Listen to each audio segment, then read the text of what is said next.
Hello and welcome to week 2 of the COP29 Daily Show in partnership with High Impact.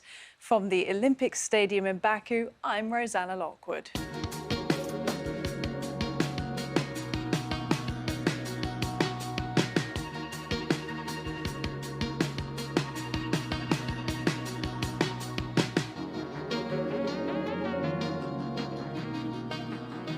Well, negotiations have resumed here at COP after yesterday's break, with just 4 days left for an agreement on a massive new climate deal.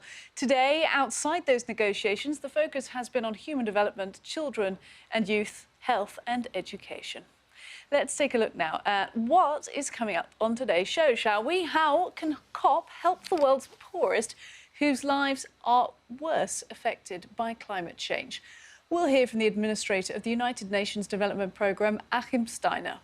And looking to the future, COP29's youth champion, Leyla Hasanova, joins us.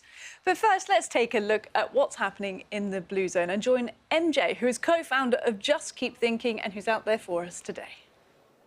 Hey Rosanna, this is MJ from Singapore and today is Youth Day. I'll be speaking to many youths from all around the world to learn about their stories and the amazing work that they are doing. So find out more on the show.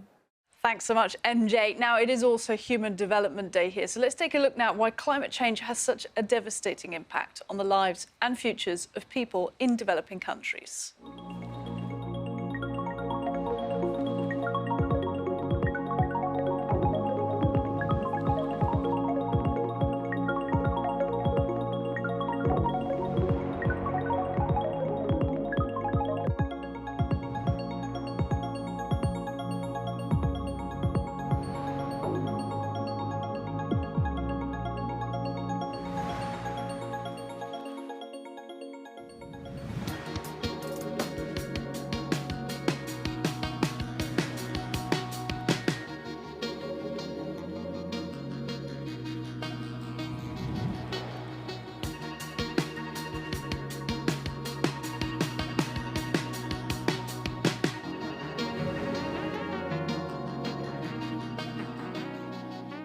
Well, who better to speak to about development issues than the administrator of the United Nations Development Programme, essentially the head of the UNDP, Mr. Achim Steiner. So great of you to make time for us. Thank you.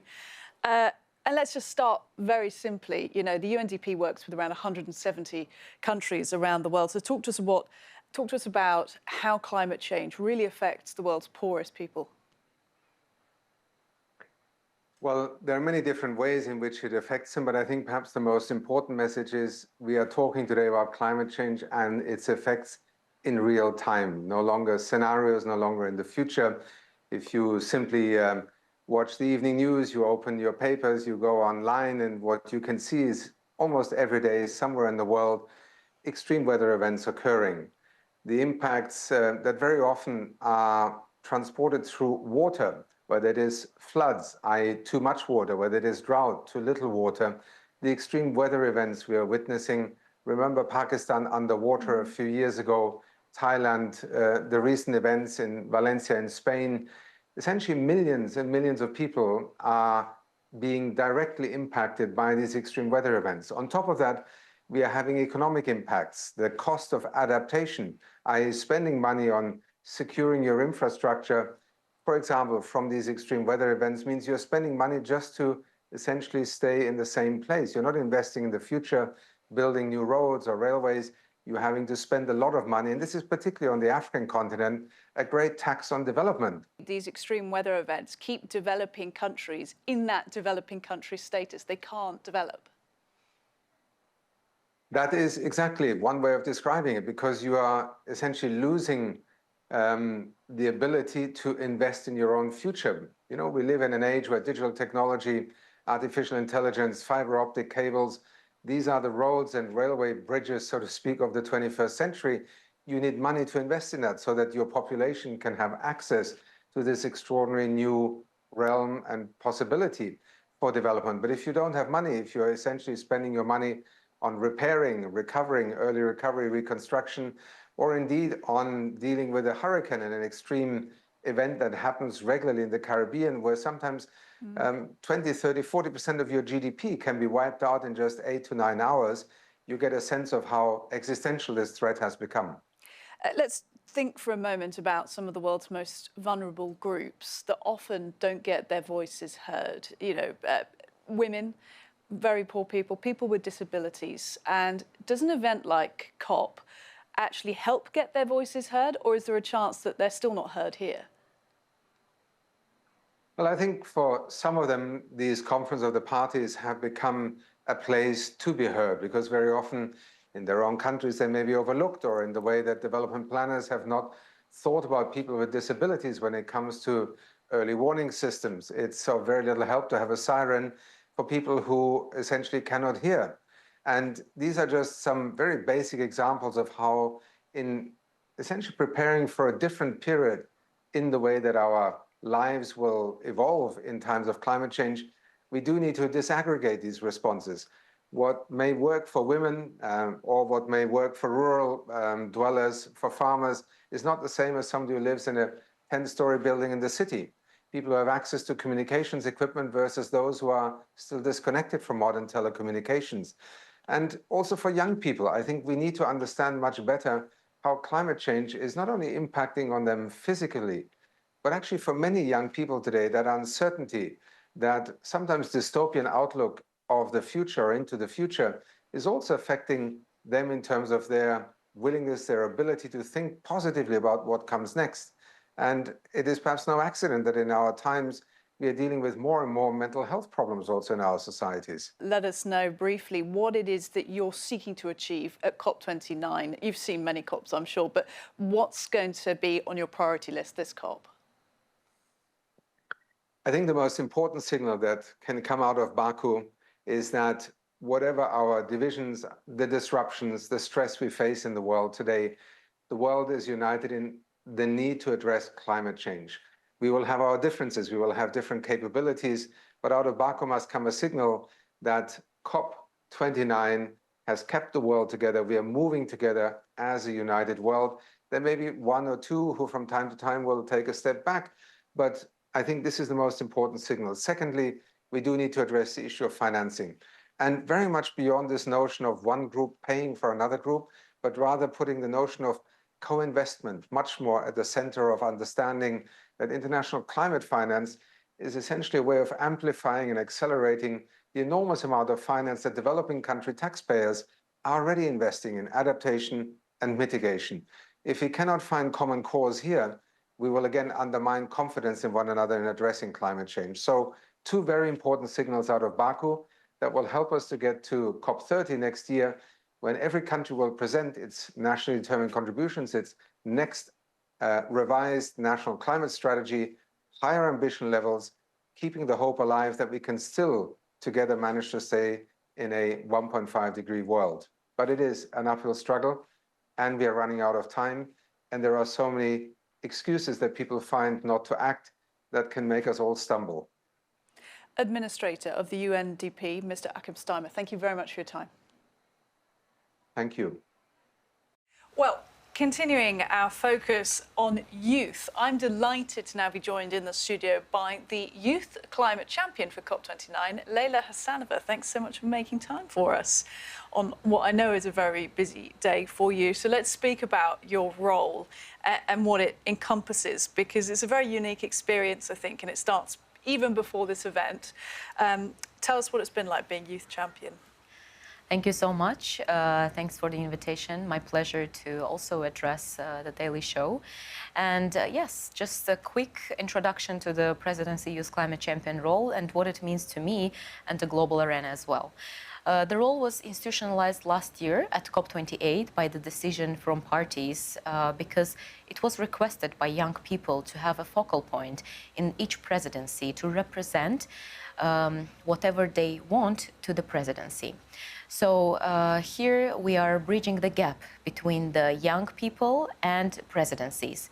It's young people here, we mean youth constituencies, we mean YOUNGO, we mean youth organizations, non-governmental organizations.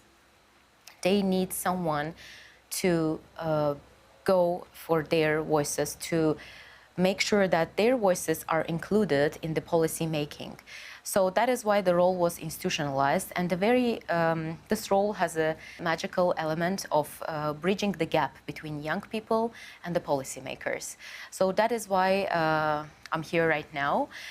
We have consulted with young people from across the globe this year to make sure that their voices are brought to the decision makers. We made sure that the NDCs, national determined contributions, national adaptation plans, BTRs, every document is age responsive this year. And one of the most important parts is that we try to now urge all parties to make sure that the climate finance that they deliver is age responsive. For our viewers around the world who might not be aware of why young people need a voice in climate change talks, can you tell us why it's important that the youth are heard? Sure. First of all, because they will inherit the future. They will inherit this world that we leave for them. And for me as well, I am 24 years old, and I am looking forward to a greener world that can be left from now decision makers to us. Because we deserve this beautiful planet to be more sustainable, to be greener for us. And if we stand in solidarity for a green world, then definitely we can achieve a better future for all our young people and children. Do you think young people are being heard more these days? I do think so. I echo that because, as you can see, there are so many developments of youth participation, meaningful youth participation in the COP processes, and not only in the COP processes and beyond. It's very important to put children and youth at the heart of climate discussions because, once again, bringing back what I said, we are trying to leave this planet for them, a sustainable one. And if you could provide one message, I know that's difficult because there's a lot that needs to be said, but one message to world leaders that have assembled here in Azerbaijan for COP, what would it be?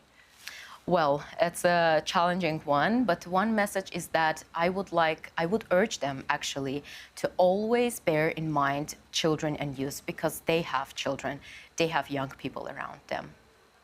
And just finally, going back to our first question where we talked to you about sort of the role of Youth Champion, you said to me basically that your voice is the channel for all of the young people who want to be heard. That's a huge amount of responsibility. How does it feel?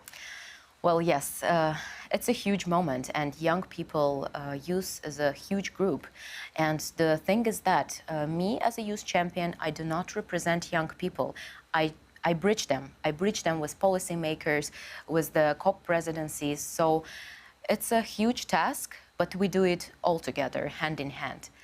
Leyla Hasanova, Youth Champion for COP29. Thank you so much for making time. Thank you. Well, coming up after the break, we're out once again with our creator, MJ, looking at education and climate change and asking what young people want from COP. We'll be finding out.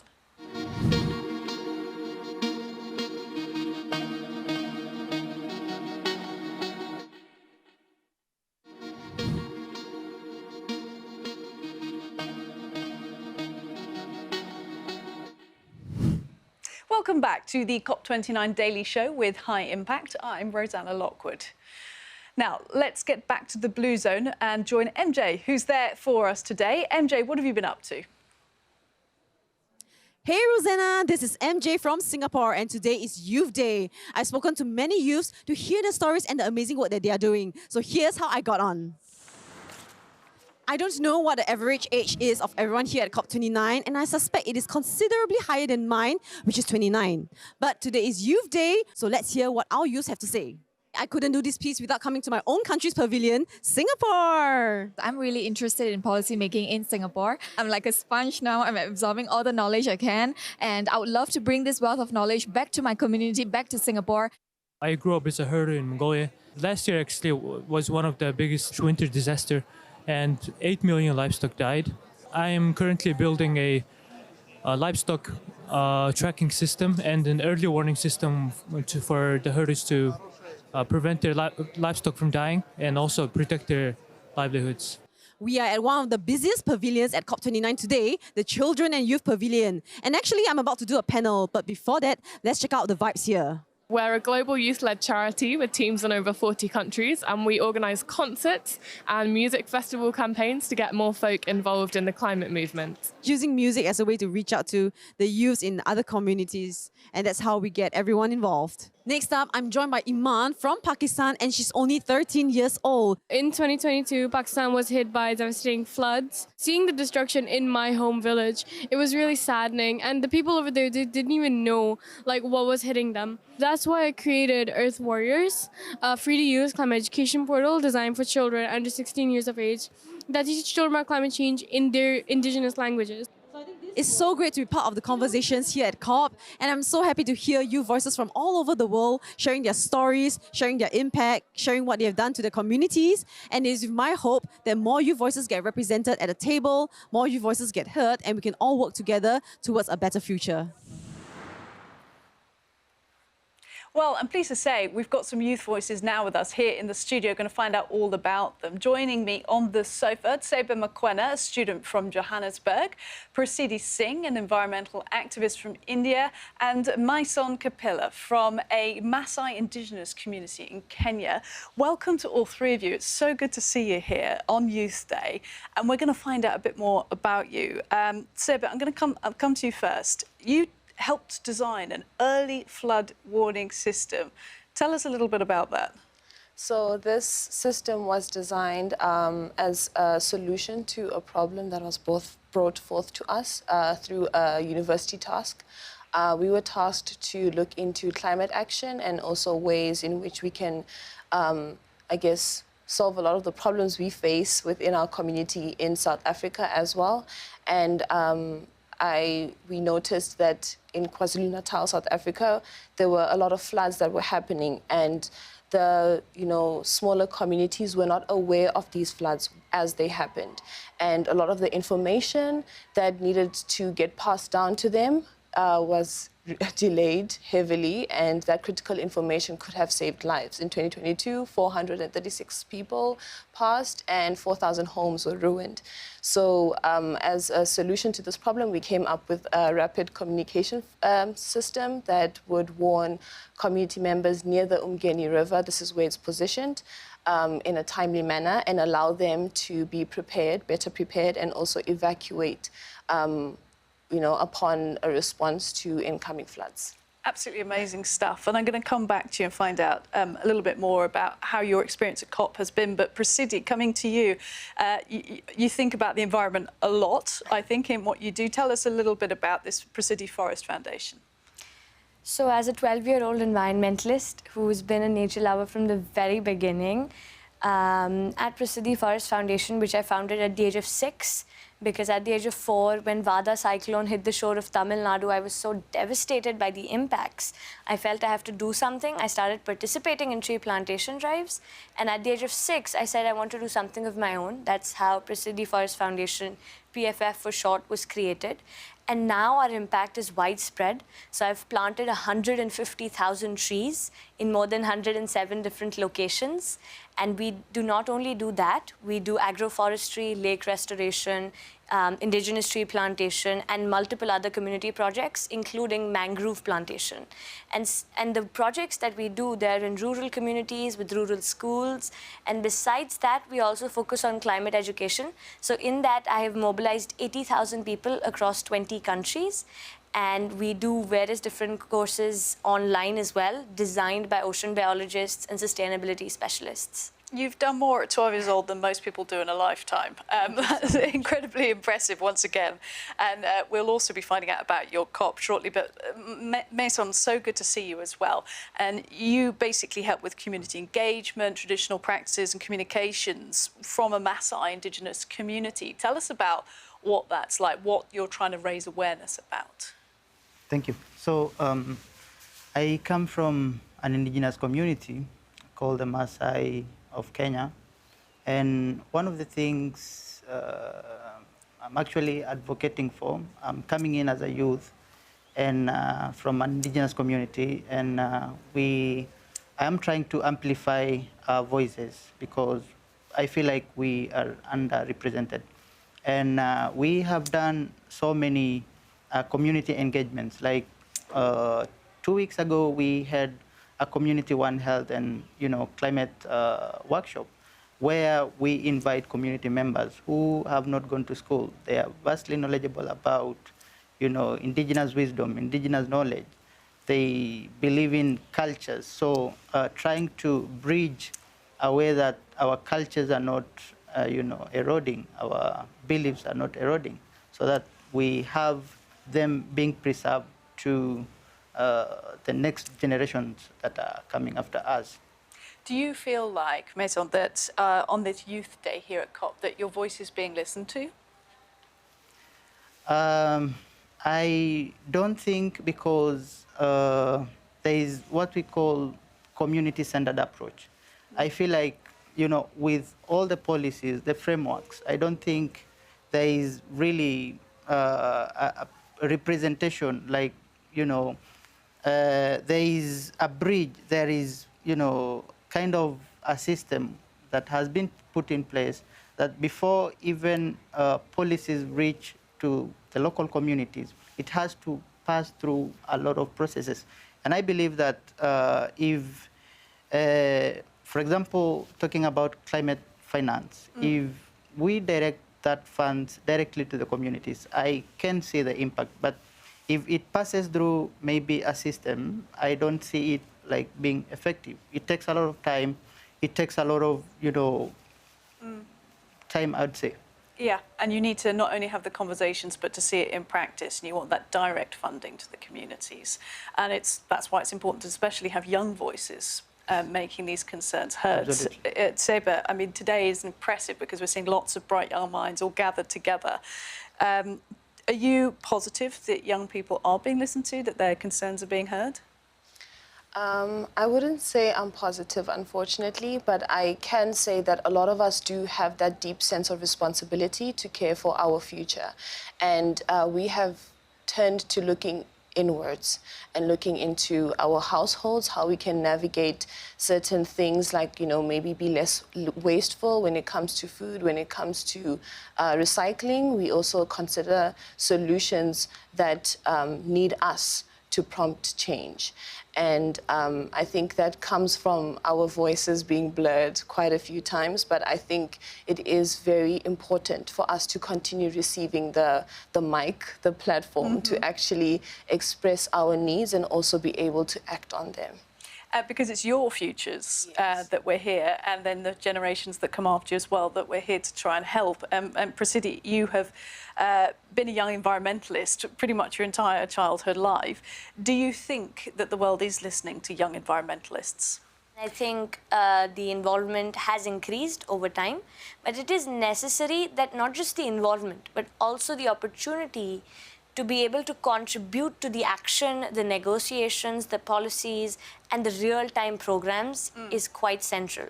And not just involvement, but actually keeping us in center, because when we talk of just transition, we talk of all stakeholders, but sometimes we forget children and youth who are actually going to be the future, who have to look after it. And we are about 1.3 billion in population.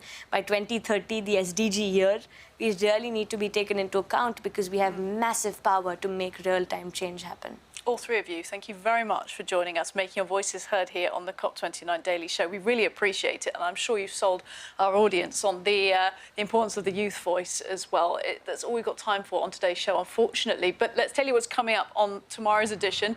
It is Food, Agriculture and Water Day. At 9:30 a.m, the COP presidency and the UN Food and Agriculture Organization discuss climate solutions for food, land and water systems. Then at 2:30 p.m, leaders assess their national adaptation plans ahead of the crucial 2025 review, when countries must submit updated climate adaptation goals. And at 5 p.m, farmers from around the world come together to talk about their role in global food security and rural development. And don't forget, you can get the full programme details via the QR code. That is all we've got time for on today's show, and we'll be back tomorrow. See you then.